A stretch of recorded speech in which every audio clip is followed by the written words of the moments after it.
And Cuba's Foreign Minister Bruno Parrilla addresses the 52nd regular session of the Human Rights Council in Geneva. Let's listen. Human rights is a common ideal. No country is free from challenges, and there is no country which can claim to be a shining example in the field, nor can any country politicize or use human rights to stigmatize other countries or economic and social projects which are not in line with the ambitions of weapons markets and institutions. Imperialistic attempts to convert this, the Human Rights Council, into a court against those countries which refuse to lay down to the policies and aims of powerful countries only undermine the credibility of this body and would subject it to the same defeats suffered by the Human Rights Commission, which suffered from the same practices. As a founder member of the Human Rights Council, Cuba defends respectful and constructive dialogue and international cooperation. We advocate for the full respect for the indivisibility, objectivity and non-selectivity in the way in which human rights are considered. It is in this spirit that we are running for re-election to membership of the Human Rights Council for the 2024-2026 period in the elections that will be held this coming October. We would like to thank all countries in advance who have declared their valuable support for us already.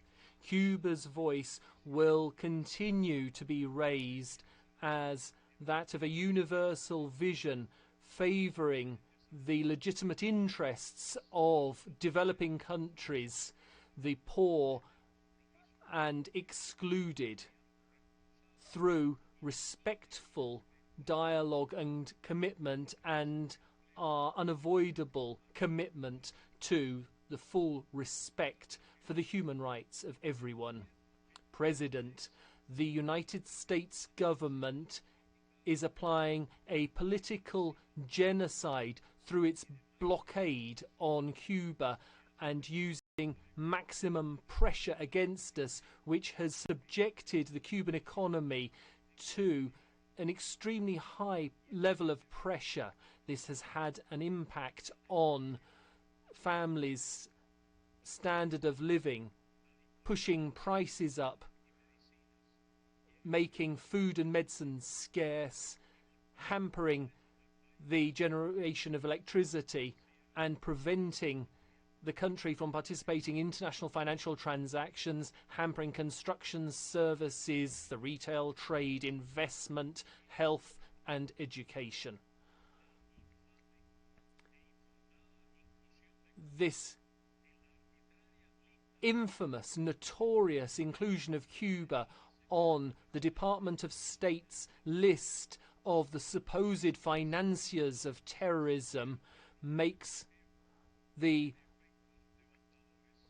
difficult situation caused by the blockade even worse. It is an obstacle to our financial system. Destabilization and regime change operations are encouraged.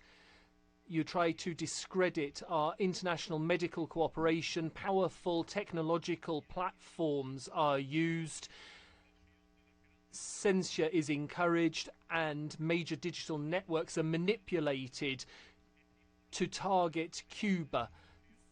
There is the use of migration of skilled people of working age against Cuba, but Cuba rises to these attacks every day. We innovate, we deploy efforts, we have an unlimited capacity to resist and to be creative. We only foster inclusive debate and the participation of young people and the fertile renovation of everything which needs to be changed.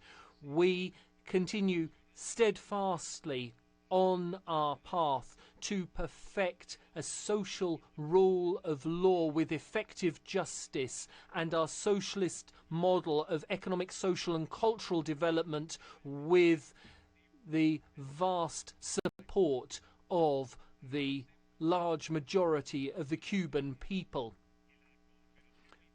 We sincerely appreciate international cooperation and solidarity which Cuba receives from all corners of the globe.